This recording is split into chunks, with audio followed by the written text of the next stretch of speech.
নমস্কার, শুভ সন্ধ্যা সবাইকে। কেমন আছেন সবাই?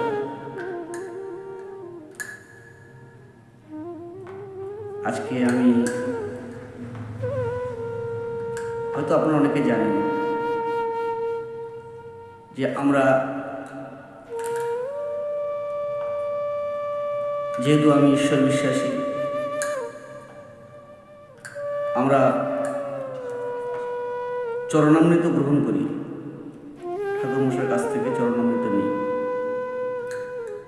এই চরণামৃত আমরা যে ধারণ করি, আমরা যে পান করি, এর মন্ত্রটা কি এটা কিন্তু আমরা জানি না। তো আসুন আমরা একটু জেনে নিই। বলছি, শুনুন, কত সুন্দর কথা। অকালে মৃত্যু হরণম সর্বব্যাধি বিনাশনম বিষ্ণু পাদ দকম পিত্তুয়া শিরসি ধারায়ণ। তাহলে ভাবুন যে এই চরণামৃত পান করলে আমাদের কত কিছু ব্যাধি বিনাশ হয়।